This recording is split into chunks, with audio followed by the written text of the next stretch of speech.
पक्षाचे प्रदेश प्रवक्ते विलास लवांडे यांच्यावर शाई फेकून हल्ला करण्यात आला आणि या घटनेचा निषेध करायला पाहिजे। कारण त्या माणसांनी वारकरी संप्रदायाला नासवण्याचं ज्या ज्या लोकांनी काम केलं अशा लोकांची यादी जाहीर केली।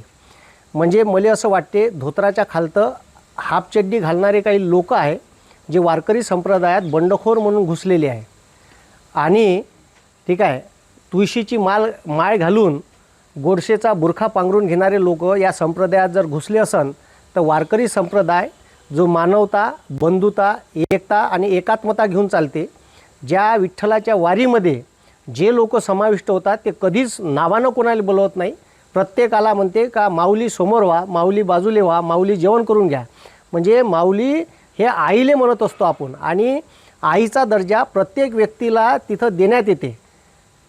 कुठंही जात भेद आणि धर्माची बोलीभाषासुद्धा राहत नाही त्या विठ्ठलाच्या वारीमध्ये। ज्या वारीची परंपरा जगद्गुरू तुकाराम महाराज आणि ज्ञानोबा रायांनी सुरू केली आणि हा वारकरी संप्रदाय जन्माला आला तेव्हापासून कधीच वारकरी संप्रदायात हरिभक्त परायण स्वतःला म्हणणाऱ्या महाराजानं एखाद्यावर असा हिंसक हल्ला केला अशी घटना आजपर्यंत घडलेली नाही आणि ही घटना ही वारकरी संप्रदायाला कायमा फासणारी आहे। म्हणून याच्यात वारकरी संप्रदायाचा दोष नाही, हे वारकरी संप्रदायात घुसणारे जे बंडखोर आहे आणि जे ठीक आहे ते त्यांनी वारंवार म्हटलं माझ्या गुरुला बोलले। कोण तुझे गुरु?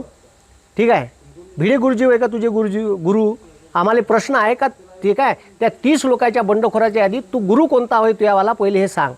का हे नागपूरचे गुरु होय का तो भिडे गुरुजी गुरु होय का जे छत्रपती शिवाजी महाराजावर तो सोलापूरकर तो शिंगम त्याच्यानंतर राज्यपाल त्यानंतर तो बागेश्वरवाला जो बाबा आहे तो इथं चुकीचे वक्तव्य करून गेला का तो म्हणते छत्रपती शिवाजी महाराजांनी स्वामी रामदास यांना असं म्हटलं का बा माझं युद्ध करून मी आता थकलो आहे, माझा हा राजपाट तुम्ही सांभाळा। म्हणजे याचा कुठंही पुरावा नसताना असं काही बोलल्यानंतर हे झोपून असते का?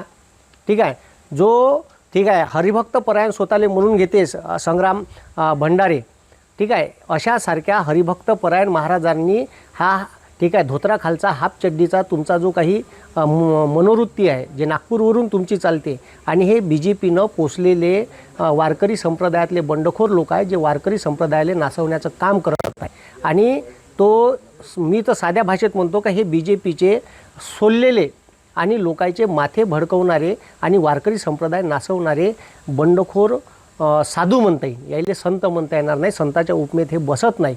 म्हणून या घटनेचा निषेध करतो आणि या ठीक आहे संग्राम भंडारे अटक व्हायला पाहिजे अशी मी मागणी करतो।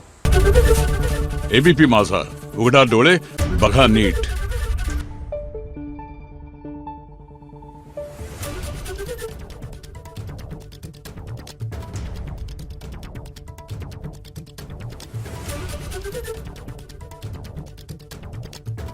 Thank you.